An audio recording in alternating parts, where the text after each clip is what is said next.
Hello friends, exercise 1.3 का question number first, prove that root 5 is irrational. ठीक है, तो हमें प्रूव करना है रूट 5 इर्रेशनल होता है। इसको करेंगे हम कॉन्ट्राडिक्शन मेथड से, जिसमें हमें पता है कि रूट 5 इर्रेशनल होता है, लेकिन फिर भी हम इसको रैशनल मान लेंगे। ठीक है, तो स्टार्ट करते हैं। Let us assume to the contrary. ठीक है, contrary that root 5 is rational.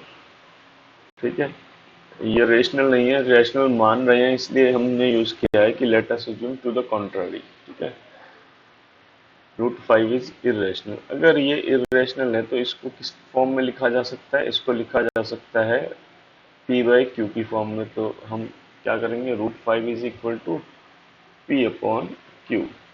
ठीक है, यहाँ पे एक चीज और देखने वाली है कि p और q को प्राइम होने चाहिए। ठीक है, where p and q are coprime. Coprime क्या होता है? कोप्राइम मतलब दोनों नंबर के अंदर 1 के अलावा और कोई नंबर कॉमन नहीं होना चाहिए। And q is not equal to 0। ठीक है, ये तो आपको रैशनल नंबर की डेफिनेशन मालूम है कि नीचे वाला डिनोमिनेटर 0 नहीं होना चाहिए। ठीक है, अब क्या करेंगे, इस q को भेजेंगे इधर। इक्वल टू के जब q इधर जाएगा तो ये डिवाइड में है अभी, और ये जाके मल्टीप्लाई हो जाएगा इक्वल टू। ठीक है, अब क्या करना है, अब हमें करनी है स्क्वायरिंग बोथ साइड।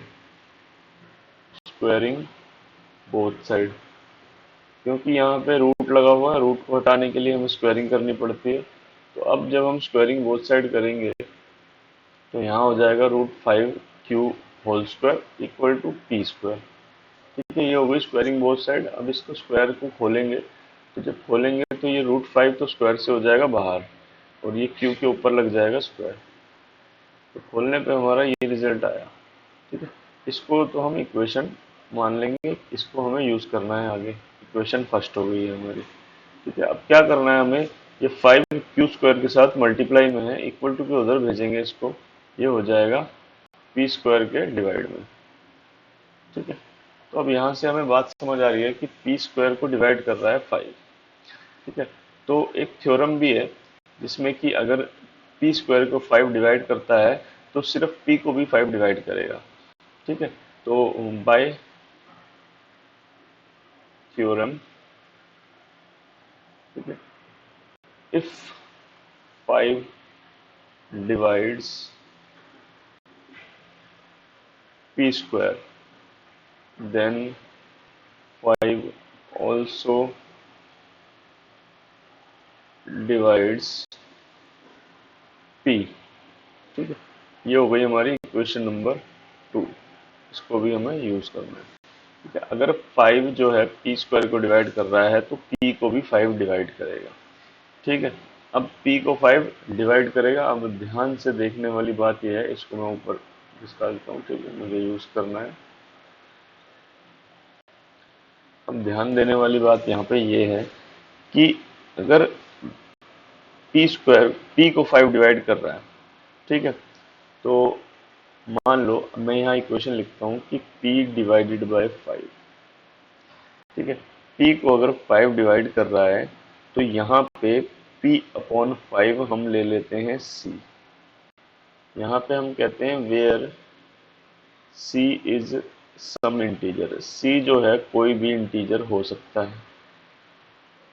ठीक है, c जो है कोई भी इंटीजर हो सकता है। मतलब जब p को हम 5 से डिवाइड करते हैं तो जो जो वैल्यू आती है वो आती है, मान लेते हैं c। अब यहाँ पे हमें पता नहीं है कि p की जगह क्या होगा, तो इसलिए यहाँ पे भी हमने वेरिएबल लिया है। तो अब यहाँ पे जब हम 5 को उधर भेजेंगे तो p की वैल्यू निकल के आएगी 5c। ठीक है, तो 5c आ गया p की वैल्यू। अब ये p इक्वल टू 5c हम पुट करेंगे इक्वेशन नंबर फर्स्ट में। ठीक है, now putting p equal to 5c in equation first। ठीक, अब इक्वेशन फर्स्ट जो थी हमारी थी 5 q² अपॉन p²। ठीक है, तो यहाँ p की वैल्यू पुट करनी है हमें 5c। तो 5q² इक्वल टू हो जाएगा, p की जगह पुट किया हमने 5c, और इसके ऊपर स्क्वायर है तो इसके ऊपर स्क्वायर लग जाएगा। ठीक है, अब ये हो गया 5q² इक्वल टू 5 का ये इसका होल स्क्वायर खोलेंगे, ये हो जाएगा 25c²।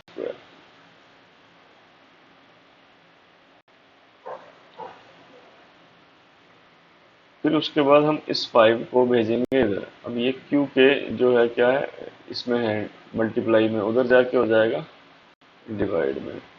तो ये हो गया c² अपॉन 5। तो ये देख रहे हैं 25 और ये कट रहा है, तो 5 1 इज 5, 5 5 ज़ा 25। ठीक है, तो यहाँ से q² की वैल्यू आ जाती है 5c²। ठीक है, अब ये c² और 5 मल्टीप्लाई में है, इसको भेजेंगे इधर, तो ये जाके q को करेगा डिवाइड, इक्वल टू c²। ठीक है, अब यहाँ पे भी हम देख सकते हैं, जैसे कि पहले देख रहे थे कि p² को डिवाइड कर रहा था 5, तो p को भी कर रहा था। सेम कंडीशन यहाँ पे भी है। ठीक है, तो bye theorem if 5 divides q², ठीक है, देन 5 ऑल्सो डिवाइड्स q। ठीक है, ये हो गई हमारी क्वेश्चन नंबर 3।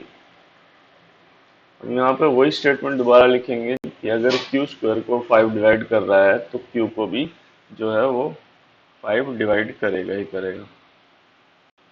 ठीक है, अब इक्वेशन नंबर 3, 2 और 3 से, ठीक है, from equation second and third. Second क्या थी, जिसमें कि p को 5 डिवाइड कर रहा था, और थर्ड क्या है, जिसमें कि q को 5 डिवाइड कर रहा है।